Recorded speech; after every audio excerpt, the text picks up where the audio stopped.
একই আসনে বসে ধুলায় গড়াগড়ি দিয়ে কাঁদে, একে অপরের গলা জড়িয়ে ধরে আলিঙ্গন করে হা কৃষ্ণ কৃপা করো বলে কাঁদে। এরা কি সুখ পায়, আমার চরণ সেবা করে এরা কি আনন্দ পায়, আমি তো বুঝতে পারলাম না। ভগবান মনে মনে চিন্তা করছে, ভক্ত আমাকে ভালোবেসে কি সুখ পায়। আর মহাজন সেই কথা শুনে বলে উঠলেন, হে গোবিন্দ, ভক্ত তোমাকে ভালোবেসে কি সুখ পায় এটা যদি তুমি জানতে চাও, তাহলে তোমাকে ভগবান হয়ে থাকলে হবে না। তুমি যদি কখনো ভক্ত হতে পারো, আর ভক্ত হয়ে যদি ভক্ত চরণ সেবা করতে পারো, সেদিন বুঝবে চরণ সেবায় কত আনন্দ, কত সুখ। তাই আজ আমার গোবিন্দ মনে মনে বাসনা করছে বাবা, যে আজ আমি ভক্ত চরণ সেবা করব, ভক্তের চরণ সেবা করে দেখব চরণ সেবায় কত আনন্দ।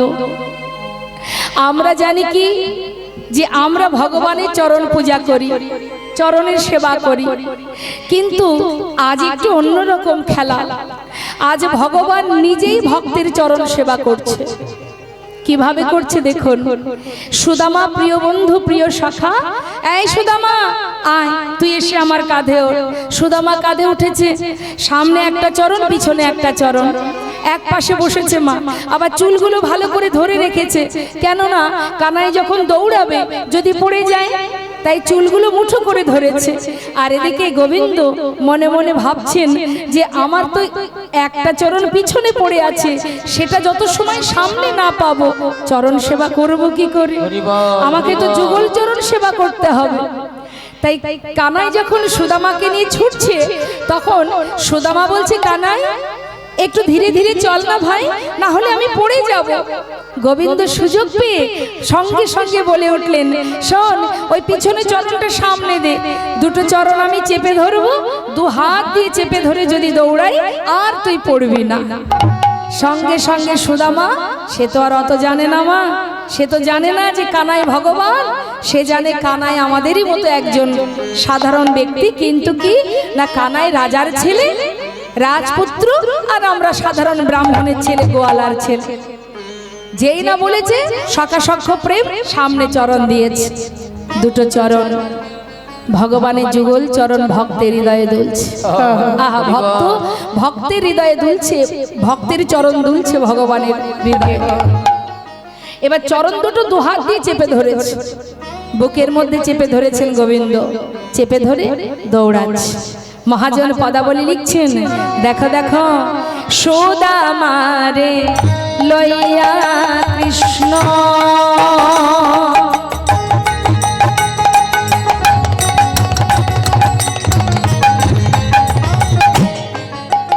আজ চলিতে লাগিল,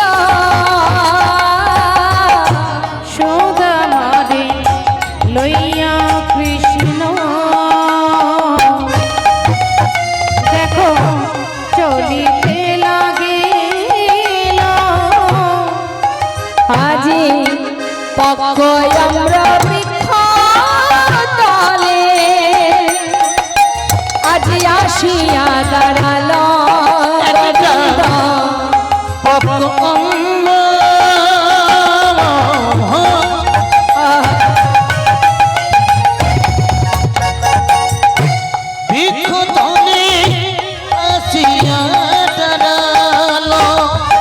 একটা আম গাছের নিচে এসে দাঁড়িয়েছে গোবিন্দ।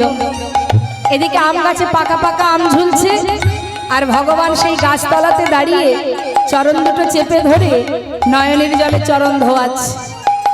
আজি মন্দ মন্দ সেবা করে, মন্দ সেবা করে, ভক্তের যুগল চরণ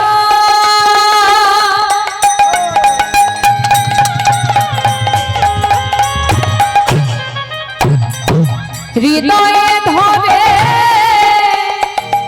মন্দ মন্দ সেবা করে, যুগল চরণ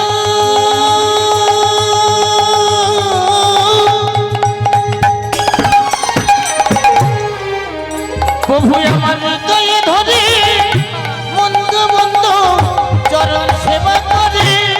অভয়ম্ব বৃক্ষ ফলে আসিয়া দাঁড়ালো অভয়ম্ব বৃক্ষ তলে আসিয়া দাঁড়ালো। যেই না চোখের জল চরণে পড়েছে মা, সুদামা বলছে কি ব্যাপার আমার পায়ে জল কেন? কানাই তুই কি কাঁদছিস? কানাই বলছে না রে, আমি কেন কাঁদবো ভাই? আরে তাহলে আমার পায়ে জল এলো কোথা থেকে? কানাই তো খুব চতুর মা, বুদ্ধি করে বলছে আমার মনে হয় কি জানিস, ওই যে আম গাছের নিচে দাঁড়িয়ে আছি না, নিশ্চয়ই আম গাছের পাতা থেকে তোর পায়ে জল পড়েছে। তা হয়তো হতে পারে কানাই, হতেও পারে। কানাই দেখ গাছে কত সুন্দর পাকা পাকা আম ঝুলছে, দাঁড়া একটা আম পারবো, তুই আমি দুজনে খাবো, তারপরে আবার যাব। হরি বল হরি বল। গাছ থেকে আম পেড়েছে মা, পাকা আমটা হাতে করে নিয়ে বলছে কানাই আমাকে একটু নামাতো, দে না নামিয়ে দে। এই দেখ কত সুন্দর পাকা আম। যেই না কাঁধ থেকে নামিয়ে দিয়েছে মা, পাকা আমটা দেখে বলছে কানাই বহুদিনের একটা বাসনা আছে আমার, আর সেই বাসনা আজ আমি তোর কাছ থেকে পূরণ করব। কি বাসনা জানিস কানাই? এই যে আমটা আগে আমি খাবো, আমি খেয়ে দেখব যে এই আমটা ভালো কি মন্দ। কেননা ওই যে কংস রাজা দুষ্ট রাজা না জানি কোন ফলে বিষ মিশিয়ে রেখেছে। যদি আমি মারা যাই তুই আমায় বাঁচাতে পারবি, কিন্তু তোর কিছু হলে আমি বাঁচাতে পারবো না। তাই আগে আমি খাবো, তারপর তোকে দেব। কিন্তু কানাই তোর কাছে আমার বাসনা, তোকে দেওয়ার পর তুই যেন পুরোটা খাস না, পুরো আমটাই খাবি না, আমার জন্যে অবশেষে একটুখানি রেখে দিবি। কেন জানিস? তোর মুখের এঠো আমার যে বহুদিনের স্বাদ, বহুদিনের বাসনা, আমি তোর মুখের এঠো খাবো ভাই। তোর এঠো বড় মিঠো লাগে ভাই রে কানা,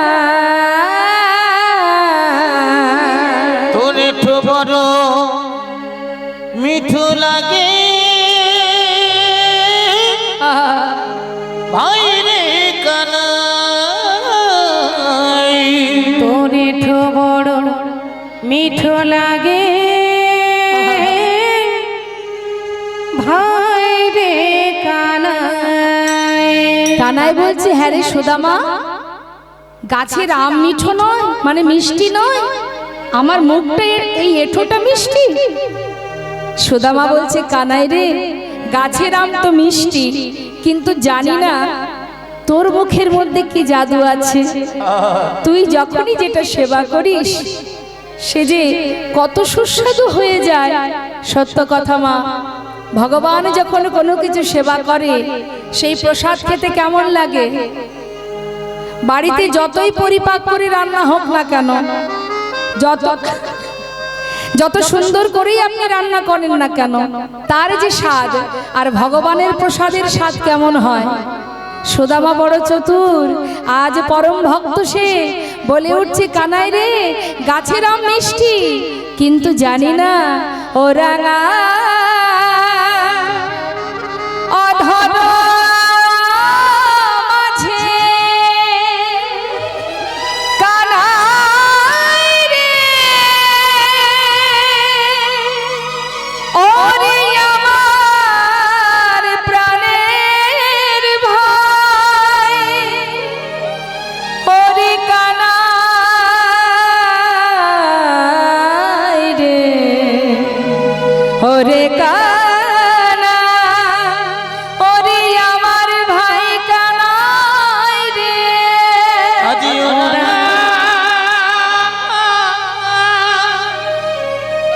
অধর মাঝে না জানি কি সুধা আছে, তাই তো খেতে খেতে আমার মুখে হতে তোকে দিতে হলো ভাই। তোর এঠো বড় মিঠো লাগে হরিব ভাই রে কানা তোরে তো বড় মিঠো লাগে ভাই রে কানা ওমা সঙ্গে সঙ্গে গোবিন্দ তো খুব চতুর, সে চতুরতা করে বলতে, শোন সুদামা, তুই যদি দ্বিতীয়বার খেতে চাস তার বিনিময়ে আমায় কিছু দিতে হবে। দেখুন মা, কতটা ভক্তকে পরীক্ষা করছেন ভগবান, কেমন ভাবে পরীক্ষা করছে, যে তোকে আমি দ্বিতীয়বার দিতে পারি তাহলে তার বিনিময়ে আমায় কিছু দিতে হবে, না হলে আমি তোমায় শুধু শুধু দেব না। যেই না বলেছে, সুদামা বলছে, কানাই, এই মাঠে এই বনের ভিতরে আমার তো কিছু নেই, তবে যদি তুই নিতে চাস, দেখ আমার মা কত গহনা পরিয়ে দিয়েছে। শোন, তুই এক কাজ কর, আমার অঙ্গে যত গহনা আছে, কি হবে এসব বল, দেওয়ার মতো কিছু নেই, এগুলো তুই নিয়ে নে। এই উপহার না আমি খাইয়া আমাকে দা, এই উপহার না আমি খাইয়া আমাকে দাও। ও গয়েদা সয়ুদ্ধবের মনে, ও গয়েদা সয়ুদ্ধবের মনে, সে কিছু পেতে চায়। তোরে তো বড় মিঠো লাগে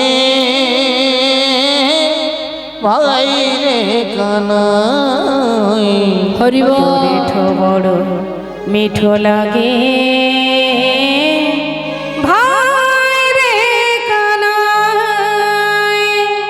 প্রতিদিন সখাগণকে সাথে করে নিয়ে ভগবান খেলা করে, বৃন্দাবনে আনন্দ আনন্দ মহা আনন্দ। একদিন হঠাৎ কংস মহারাজ অক্রুরকে দিয়ে রথ পাঠিয়ে দিল কানাই বলায় দুই ভাইকে ধরে নিয়ে আসার জন্য। আপনারা সবাই জানেন মা, মথুরাতে কংস মহারাজ কেন কৃষ্ণকে নিয়ে এসেছিলেন অক্রুরের রথে করে। শিশুকাল থেকে অগাসুর বকাসুর পাঠিয়ে দিয়েছিলেন কানাইকে প্রাণে মারার জন্য, কিন্তু অবশেষে মারতে পারলেন না বলে অক্রুরকে দিয়ে রথ পাঠিয়ে দিলেন, যাও কানাই বলায় দুজনকে আমার এই মথুরায় নিয়ে এসো, তাকে প্রাণে মারবে। একবার ভেবেছেন মা, মা জানছেন সন্তানকে নিয়ে যাচ্ছে কে মথুরায়, কেন নিয়ে যাচ্ছেন, মামার বাড়িতে যাচ্ছেন। মা যশোমতী জানেন যে কংস কখনো কোনো সময়ের জন্য আমার সন্তানের ভালো চায় না, তথাপিও মাকে পাঠাতে হচ্ছে, যেহেতু রাজা কংস মহারাজ, সে ডেকেছে যেতে হবে। কৃষ্ণচন্দ্র সবাইকে ছেড়ে দাদাকে সাথে করে নিয়ে চিরতরে বৃন্দাবন ছেড়ে চলে গেল মথুরায়। কিন্তু মাগো, মথুরায় যাবার পর বৃন্দাবনের এমনই অবস্থা, কৃষ্ণ হারা হয়ে সবাই কাঁদছে। সখাগণ বনে যায় না, গাভীগণ তৃণ সেবা করে না। মা যশোমতী সন্তান হারা হয়ে ক্ষণে চৈতন্য ক্ষণে অচৈতন্য। শুধুমাত্র আমরা আমাদের কষ্টটা ভাবি, একবার ভেবে দেখুন তো মা যশোমতীর কষ্টটা। সন্তান রূপে পেয়েছে কাকে? ভগবানকে। ভগবানকে পুত্র রূপে কাছে পাওয়ার পর থেকে সেই মা যশোমতী কোনোদিন সুখে ছিল? শিশুকাল থেকে গোবিন্দ যখনই গোঠে যেতেন, মা পথপানে চেয়ে বসে থাকতেন, না জানি কংস আমার গোপালকে প্রাণে মারে। আশাপথে নয়ন দিয়ে সেই সন্ধ্যাবেলা অপেক্ষা করে থাকতেন, কখন গোপাল কখন কানাই ঘরে ফিরবে। সেই অপেক্ষায় মা পথে চেয়ে বসে থাকতেন আর বসে বসে কাঁদতেন। এত কষ্ট পেয়েছে, তথাপিও আবার মাকে ছেড়ে চিরতরে চলে গেলেন গোবিন্দ মথুরায়। ওই মথুরায় গিয়ে তিনি কিন্তু মা মাতাকে উদ্ধার করেছিলেন, পিতাকে উদ্ধার করেছিলেন। কোন মাতা পিতা? যে কারাগারে আছে সেই মাতা দেবকী আর বসুদেব, তাদেরকে উদ্ধার করে তিনি কিন্তু আর বৃন্দাবনে মা যশোমতীর কাছে ফিরে আসেনি। সেখান থেকে তিনি চলে যান গুরুকুলে। গুরুকুলে গিয়ে শিক্ষা অর্জন করে তারপরে চলে যান দ্বারকায়। কোনোদিন আর ফেরেনি বৃন্দাবনে। মা যশোমতী শুধু কেঁদেছেন। ভগবানকে সন্তান রূপে কাছে পেয়ে সে কোনোদিন সুখ পায়নি। শুধুমাত্র মা যশোমতীর কথা কেন বলবো, মাতা দেবকীর কথা ভাবুন।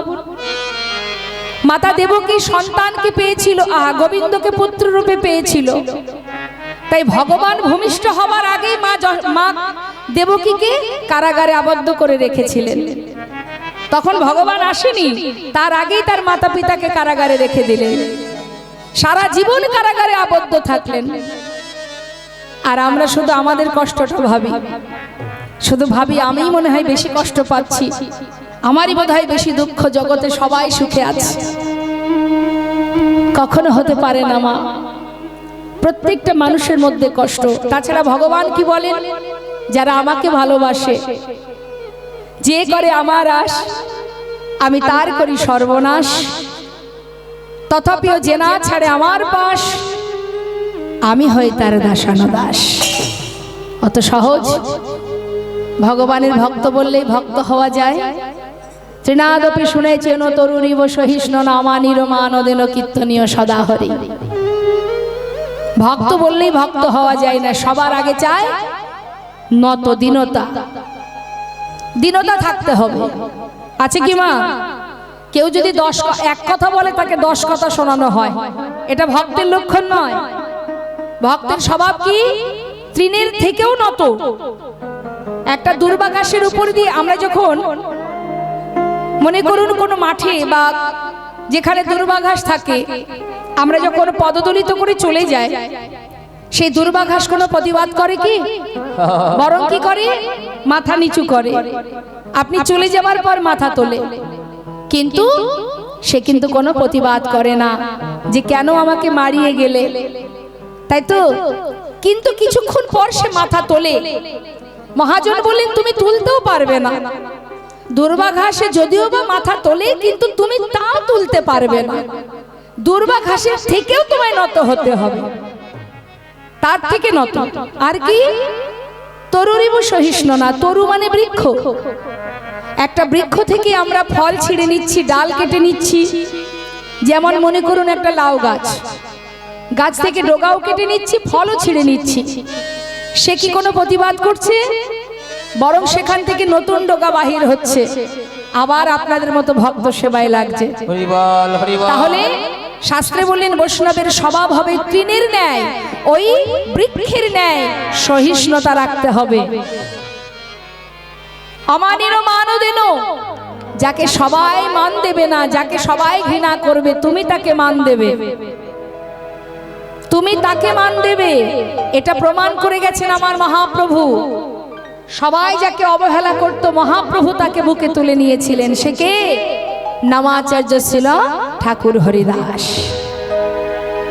যাকে বৈষ্ণব সমাজ নিন্দা করত, এক আসনে বসে কখনো সেবা করত না, হরিদাস ঠাকুর। কারণ সে মুসলমান কুলে জন্ম নিয়েছিলেন। তাই ওই পুরীধামী জগন্নাথ মন্দিরে হরিদাস ঠাকুরকে যেতে দিত না। মহাপ্রভু নিজে হরিদাসকে কোলের মধ্যে করে নিয়ে ওই পুরীধামে জগন্নাথ মন্দিরে প্রবেশ করেছিলেন। তাই শাস্ত্রে বললেন বৈষ্ণবের স্বভাব হবে যাকে কেউ মান দেবে না, তুমি তাকে মান দেবে। কীর্তনীয় সদা হরি, সর্বদাই ভগবত চিন্তা করো। আন কথা, পরনিন্দা, পরচর্চা, পর সমালোচনা এগুলো চলবে না, এগুলো বৈষ্ণবের লক্ষণ নয়। তাই ভক্ত বললেই ভক্ত হওয়া যায় না মা। সারা জীবনে সুদামা কষ্ট পেল, তথাপিও মুখে কৃষ্ণ নাম ভোলেনি। দেখুন, একটু একটু করে আমরা লীলা থেকে জানতে পারবো। আমরা মনে করি আমরা ভক্ত, এই জন্য লীলা কথা শুনতে হয়। তাহলে বোঝা যায় যে সত্যি কি আমরা ভক্ত হতে পেরেছি। শুনুন, এখন গোবিন্দ কি করেছে? মথুরায় গিয়ে কংসকে বধ করে সবাইকে উদ্ধার করে সেখান থেকে বলাই দাদাকে নিয়ে এসেছে গুরুগৃহে, শান্তিপুনি মুনির আশ্রমে। আশ্রমে যখন এসেছে সেই খবর চলে গেছে বৃন্দাবনে। আর বৃন্দাবনবাসী যখন খবর পেয়েছে, সঙ্গে সঙ্গে সুদামার পিতা, যার নাম মটুক মুনি, আর মায়ের নাম রচনা দেবী। এই মটুকমণি কি করেছে, তিনি দেরি না করে নিজের পুত্র মানে সুদামাকে ওই গুরুগৃহে নিয়ে যাচ্ছেন। কারণ সুদামা কৃষ্ণ ছাড়া এক মুহূর্ত থাকতে পারে না, পাগলের মতো ঘুরে বেড়াতো। তাই পিতা মনে মনে চিন্তা করছে, ছেলেকে যদি আমি নিয়ে যাই তাহলে সে কানাইকেও পাবে আবার শিক্ষাও পাবে। তাই সঙ্গে করে নিয়ে যাচ্ছে গুরুকুলে। শাস্ত্রে মহাজন পদাবলীতে লিখছেন, শিক্ষার ওই উদ্দেশ্যে আজি তাহাই চলিল,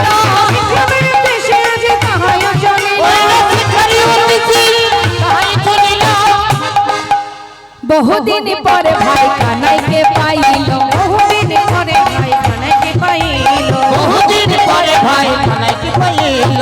আনন্দ ধরে না, আনন্দ ধরে না, কৃষ্ণ আর সুদামার আনন্দ ধরে না, কৃষ্ণ আর সুদামার আনন্দ ধরে না, কৃষ্ণ আর সুদামার আনন্দ ধরে না। ভাই কানাইকে কাছে পেয়ে আনন্দ ধরে না, ভাই কানাইকে কাছে পেয়ে আনন্দ ধরে ওই না, বহুদিন পরে ভাই কানাইকে পাইল।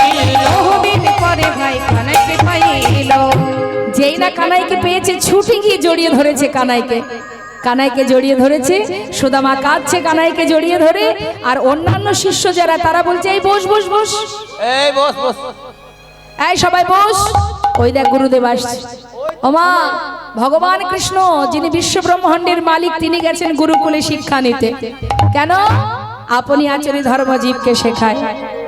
তোমরা যদি আচরণ করতে পারো, যদি গুরু আশ্রয় করতে পারো, তবেই তোমরা গোবিন্দ চরণ পাবে। তাই নিজে আচরণ করে শিক্ষা দিচ্ছে। নিজে গেছেন গুরুকুলে, এখন গুরুগৃহে যেই না গেছে গুরুদেব জিজ্ঞাসা করছে, তোমরা সবাই ভালো আছো? ভালো আছি গুরুদেব, ভালো আছি, কুশলে আছি। আচ্ছা আস্তে, তোমরা আমার পাঠশালায় 3 জন নতুন ছাত্র এসেছো, কে দেখি হাত তোলো তো। এই তো আমি গুরুদেব। তোমরা 3 জন? হ্যাঁ হ্যাঁ, আমরা আচ্ছা আচ্ছা। এই তোমার নাম কি? আমার নাম গুরুদেব ওই বলরাম। এই খুবই দুষ্টু দেখে মনে হচ্ছে। এই ছেলে, তোমার নাম কি? কৃষ্ণ গুরুদেব। আর তোমার নাম কি? সুদামা। তোমরা 3 জন আমার পাঠশালায় নতুন এসেছো। আচ্ছা, তোমরা কে কি শিক্ষা নেবে? এই তুমি কি শিক্ষা নেবে? আমি শিক্ষা নেবো গুরুদেব ওই ধনুর্বিদ্যা, মানে হাতে চালাবো। এদিকে এসো।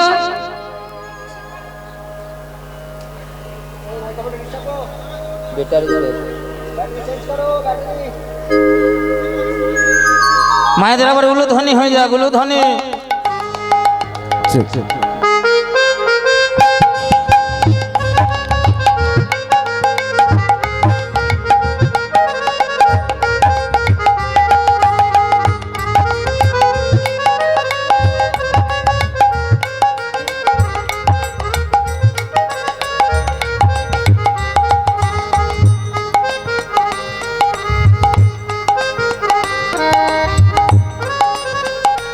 হরে কৃষ্ণ হরে কৃষ্ণ। এদিকে এসো, বলো তুমি কি শিক্ষা নেবে? হাতে চালাতে চাই না গুরুদেব, আমি রাজনীতি শিখবো গুরুদেব, রাজনীতি। বাবার আপনারা বলুন, কৃষ্ণ মনে হচ্ছে, মনে হচ্ছে গণেশ ঠাকুর। আপনার কথা বিদ্যা শিখবো না, আমি রাজনীতি শিখবো। বাহ, ভালো চলছে। তুমি রাজনীতি শিখবে? আচ্ছা বেশ। আর তোমার নাম কি? আমার নাম সুদামা, তুমি কি শিক্ষা নেবে? বেদ পাঠ করবো। বেদ পাঠ। কি বললেন মা? গুরুদেব আমি বেদ অধ্যয়ন করব। কে বলছে কথাটা? সুদামা। তুমি বেদ অধ্যয়ন করবে? যারা বেদ পাঠ করে, যারা বেদ অধ্যয়ন করে তাদের বলা হয় বিপ্র। শাস্ত্রে বললেন জন্ম জায়তে শূদ্র, জন্ম হবার পর তার প্রথম পরিচয় সে শূদ্র। সংস্কারে না দ্বিজ, যখন উপনয়ন হয় তখন পরিচয় হয় দ্বিজ। বেদ পাঠের ভাবে বিপ্র, যখন বেদ অধ্যয়ন করে তখন সে হয় বিপ্র, সে ব্রাহ্মণ নয়। আর ব্রাহ্মণ কখন হয়? ব্রহ্ম জানন্তি ব্রাহ্মণ। ব্রহ্মত্ব জ্ঞান যদি কারোর অর্জন থাকে, সে যে কুলেই জন্ম নিক না কেন, যদি কারোর ব্রহ্মত্ব জ্ঞান থাকে, সে যে কুলেই হোক না কেন, সে কিন্তু ব্রাহ্মণ হতে পারে। তাই বলছে শোনো, তুমি বেদ অধ্যয়ন করবে, তুমি হবে বিপ্র। বেশ, তবে যে বেদ পাঠ করে, যে বেদ অধ্যয়ন করে, বেদ শিক্ষা নেয়, সে কিন্তু কখনো মুখে মিথ্যা কথা বলে না, কারণ তার বাক্য ব্রহ্ম, কখনো মিথ্যা কথা বলবে না, কাউকে অভিশাপ করবে না। সব কিছু শিখিয়ে দিলেন গুরুদেব। এবার বেদ শিক্ষা দিচ্ছে। বেদ কয় প্রকার মা?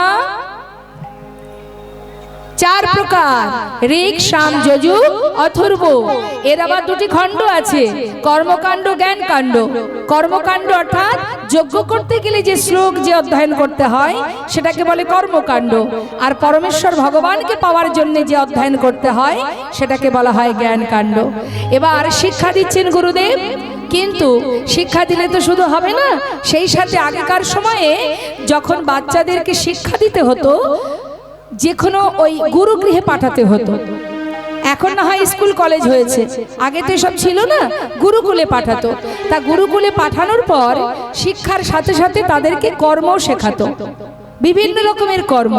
যেমন আমাদের স্কুল জগতে কি হয়, স্কুলে গেলে কি করে, সরস্বতী পূজা আসলে যত ছাত্রছাত্রী আছে তাদের বলে না, এই তুমি এটা করবে, তুমি ঝাড় দেবে, তুমি বাসন মাজবে, তুমি ফল বানাবে, এরকম বিভিন্ন শিক্ষা। এগুলো শিক্ষা কিন্তু, হ্যাঁ। তো আগেকার সময় গুরুকুলে শুধু শিক্ষা দিত না, সেই সাথে সাথে সমস্ত রকমের কাজও শেখাতো।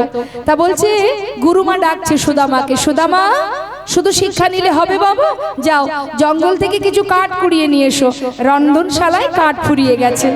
তা তুমি একা কেন যাবে, সঙ্গে করে কানাইকে নিয়ে যাও।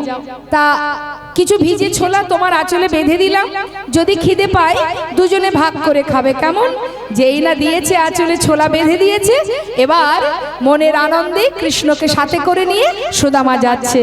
কৃষ্ণ আর সুদামারে পাঠাইল বনে, কৃষ্ণ আর সুদামারে পাঠাইল বনে, কৃষ্ণ আর সুদামারে পাঠাইল বনে, কৃষ্ণ আর সুদামারে পাঠাইল বনে। আটানিতে চলে তারা আনন্দিত মনে, আটানিতে চলে তারা আনন্দিত মনে। আনন্দ ধরে না, আনন্দ ধরে না, আনন্দ ধরে না, আনন্দ ধরে ওই না, না কৃষ্ণ আর সুদামার আনন্দ ধরে না, কৃষ্ণ আর সুদামারে আনন্দ ধরে ওই না আটানিতে চলে তারা আনন্দিত মনে। আটানিতে চলে তারা আনন্দিত মনে। যেই না জঙ্গলে গিয়ে কাঠ কোড়াচ্ছে মা, হঠাৎ শুরু হলো ঝড় বৃষ্টি। হ্যাঁ দোকালে হইল তাহার ঝড়ে ভয়ঙ্কর, ঝড়ে ভয়ঙ্কর, চারিদিকে ভরিল ঘন অন্ধকার, চারিদিকে ভরিল ঘন অন্ধকার। যেই না অন্ধকার হয়ে গেছে, সুদামা কানাইকে খুঁজে পাচ্ছে না, পাগলের মতো ডাকছে, কানা সুদামা! কানা, কানা! কোথায় হারিয়ে গেলি কানাই? অন্ধকার রাত, আমি তো তোকে দেখতে পাচ্ছি না, এতটাই অন্ধকার হয়ে গেছে যেন মনে হচ্ছে রাত হয়ে গেছে। ও কানাই, তোর যদি কিছু হয় আমি যে সহ্য করতে পারবো না। কোথায় তুই? কানাই কানাই বলে ডাকতে ডাকতে হঠাৎ কানাইকে দেখতে পেয়ে বুকের মধ্যে জড়িয়ে ধরে সুদামা নয়নের জলে বুক ভাসিয়ে কাঁদছে। কানাই রে, একটা গাছের ডাল এসে পড়েছে সুদামার পিঠে, সুদামা চমকে উঠেছে। কানাইকে জিজ্ঞাসা করছে, কানাই তোর গায়ে লাগেনি তো? বল না কানাই, তোর কষ্ট হয়নি তো? কানাই বলছে, সুদামা তুই আমার কথা ছেড়ে দে, গাছের ডাল পড়েছে তোর কাঁধে, আমার কেন লাগবে বল? তোর কষ্ট হয়েছে সুদামা। সুদামা বলছে, কানাই রে, আমি তো সাধারণ ব্রাহ্মণের ছেলে, জীবনে অনেক আঘাত কষ্ট যন্ত্রণা আমি সইতে পারি। কানাই তুই পারবি না, তুই না রাজার ছেলে, তুই রাজপুত্র। কানাই রে, আমি যত সময় আছি তত সময় তোর এতটুকু আঘাত আমি লাগতে দেব না, তুই একটু চিন্তা করিস না। দুইজনে ওই ঝড় বৃষ্টির মধ্যে দিয়ে একটা গাছে বসে আছে, গাছের ডালে উঠে বসেছে। সুদামা এক ডালে বসেছে, কানাই এক ডালে বসেছে। চিন্তা করছে একটু বৃষ্টি বন্ধ হোক, তারপরে যাব। এত বৃষ্টি এত ঝড়, পথঘাট দেখা যাচ্ছে না। এবার বসে থাকতে থাকতে খিদে পেয়ে গেছে, ভাবছে তাই তো মা যে ছোলা পাঠিয়েছিল একটু খাই। যেই না একটা ছোলা মুখে দিতে যাবে, হঠাৎ মনে পড়ে গেল কানাইকে দিয়ে খেতে হবে, যে মা বলেছিল কানাইকে দিয়ে খেতে, কিন্তু ওকে দেব কি করে, ও তো অনেক দূরে। ঠিক আছে, ওর জন্য একটু রেখে দেব, আমি ওর কাছে যখন যাব ওকে দিয়ে দেব।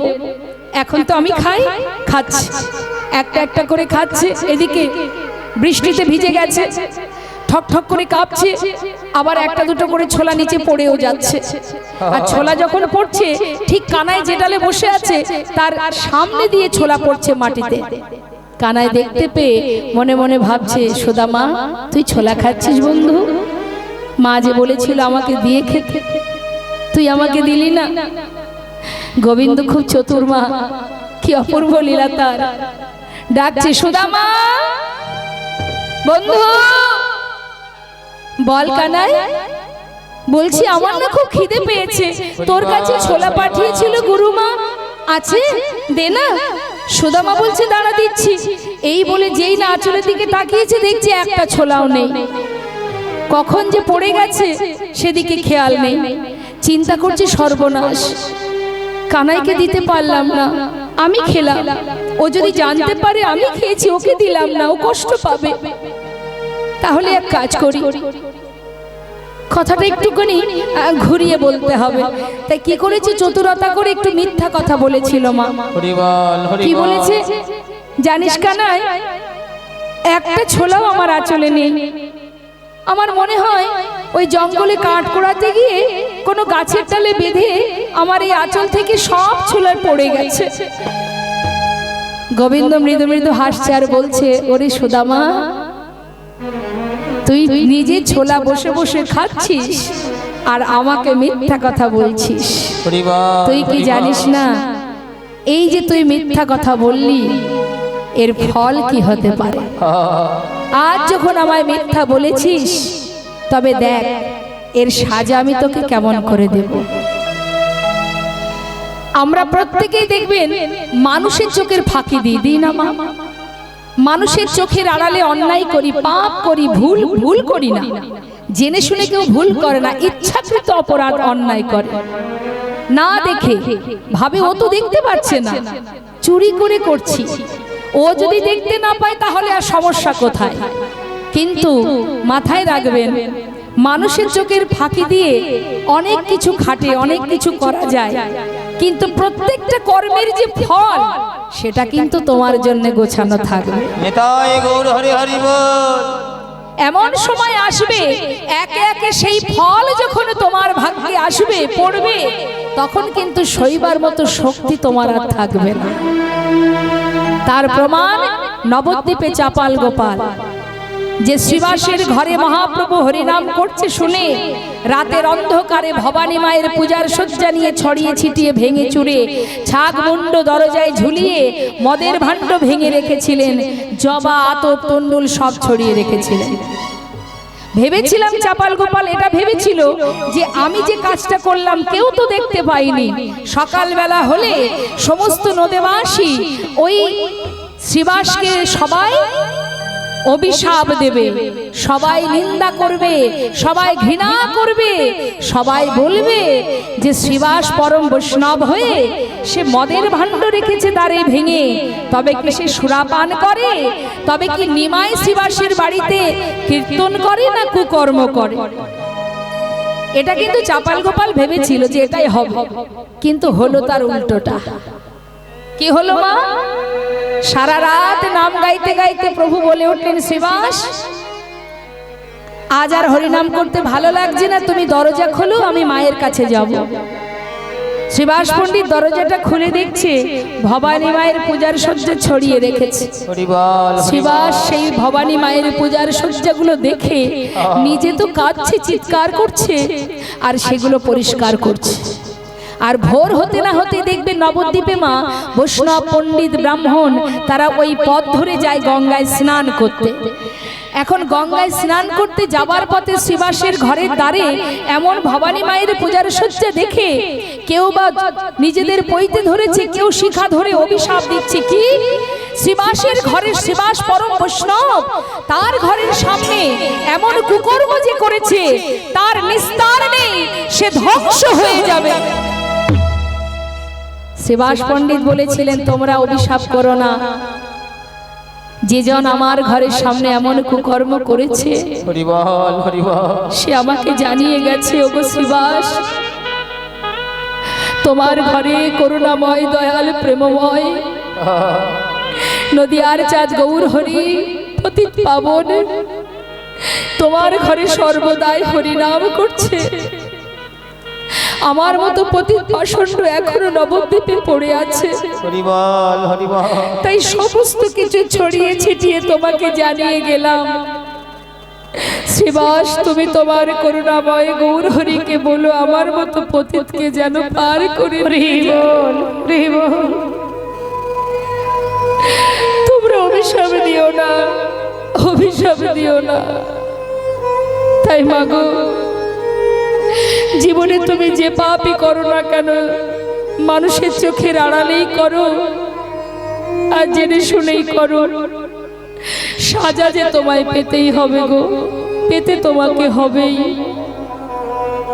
এমন সাজা তোমার জন্য বরাদ্দ থাকবে যে সারা জীবনে কাঁদলেও শেষ হবে না। হরিবল হরিবল, তাই কখনো কোনো সময় কোনো পাপমূলক কাজ করতে নেই। দেখুন শুধু যে ভগবানের সেবা দিলেই ধর্মের কাজ হয় তা নয়, ধর্ম মানেই যে শুধু ভগবানের সেবা তা কিন্তু নয়। তুমি অন্যায় করবে, পাপ করবে, মনের ভিতরে হিংসা কালিমা লোভ লালসা, অন্যের ক্ষতি করবে, অন্যের প্রতি তোমার ক্রোধ হিংসা থাকবে, তাহলে ভগবানের সেবা দিয়ে লাভ কি হবে? আগে নিজেকে পরিষ্কার করো, নিজের ভিতরটা পরিষ্কার করো। কারোর দেখে হিংসা করো না, কারোর ক্ষতি করো না, কারোর চোখের আড়ালে অপরাধ করো না। তোমার যেমন সামর্থ্য তুমি যতটুকু পারবে মানুষের উপকার করো, তুমি যা পারবে সেটা দিয়ে মানুষের দান করো, ভালোবাসো। তোমাকে কেউ কটু কথায় যদি বলে থাকে তুমি রুষ্ট হয়েও না, তুমি সহ্য করো। এগুলো যদি তুমি করতে পারো, শাস্ত্রে বললেন জীবে প্রেম করে যেই জন সেই জন সেবিছে ঈশ্বর। কোথায় আছে ভগবান? জীবের মধ্যেই আছে, পরমাত্মা রূপে আছে, শ্বাসে প্রশ্বাসে আছে। তুমি কেন হিংসা করবে? কেন তোমার ভিতরে হিংসা থাকবে, অন্যের প্রতি ক্রোধ থাকবে, লালসা থাকবে? কেন? এগুলো তো ধর্মের মধ্যে পড়ে। তুমি ন্যায় যদি না করো, অন্যায় যদি করো, পাপ করো, ভুল করো, অপরাধ করো, তাহলে ভগবানের সেবা দিয়ে লাভটা কি হবে? সবার আগে নিজের ভিতরটা পরিষ্কার করো। তুমি ভাবো তুমি কে, তোমার পরিচয় কি, তোমার কি করা উচিত। যেমন পেয়েছো তুমি, যা পেয়েছো তুমি, তুমি তাতেই খুশি হও। শুধু ভগবানের কাছে জানাও দয়াময় তুমি যা দিয়েছো আমি তাতেই খুশি। শুধু তোমার কাছে একটি নিবেদন, আজ থেকে আমি তোমার আর তুমি আমার। তোমার চরণে তুমি আমাকে ঠাঁই দিও প্রভু, তোমার চরণে আমায় জায়গা দিও। মাত্র 2 ফোঁটা নয়নের জল, আর কিচ্ছু লাগে না। 2টি নয়নে জলে ধুইয়ে দেব তোমার 2টি ছোড়ো। তুমি করিও গ্রহ